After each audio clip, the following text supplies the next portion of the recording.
అస్సలాముఅలైకుం, అందరికీ నమస్తే. విజయవాడ వైఎస్ఆర్ కాలనీలో ఉన్నాం. మనము ముస్లిం ఐక్య వేదిక పర్యటిస్తుంది.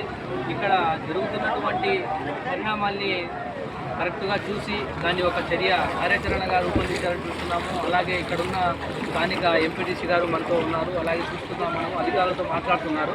అధికారులు కూడా ఇక్కడ చాలా సేవా కార్యక్రమాలు చేస్తున్నారు. అలాగే ఇక్కడ చూస్తుంటే బోట్లు కూడా సహాయ సహకారాలు అందించేదానికి ఇక్కడ చిన్న చిన్న బోట్లు కూడా అక్కడికి తీసుకొని వెళ్ళేదానికి ఇక్కడ సిబ్బంది కూడా చాలామంది ఉన్నారు. అధికారులు కూడా రాత్రింబగలు కష్టపడుతున్నా కూడా ఇక్కడ అధికారుల కొరత ఎక్కువ ఉందని అధికారులు చెప్తూ ఉన్నారు. అలాగే స్వచ్ఛంద సంస్థలు ఎక్కడైనా సరే వాళ్ళు ఇక్కడికి వచ్చి ఆంధ్రప్రదేశ్లో ఏ స్వచ్ఛంద సంస్థ అయినా సరే ఇక్కడికి వచ్చి సేవ చేయాలని వాళ్ళు పిలుపునిస్తున్నారు.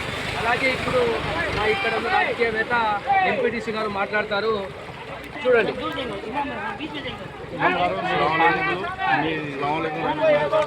స్థానికులతో ఉన్నాం మేము వైఎస్ఆర్ కాలనీలో ఈరోజు కమిటీ రావడం జరిగింది. ఇక్కడ ఇలా ఉందన్న మా పరిస్థితుల్లో ఉన్నాయి. చాలామందికి పేదలకి అందట్లేదు. చాలా వరకు ఏదైనా సహకారం చేయమంటే వెంటనే వీళ్ళ టీం వీళ్ళ బృందం ఈరోజు రావడం జరిగింది.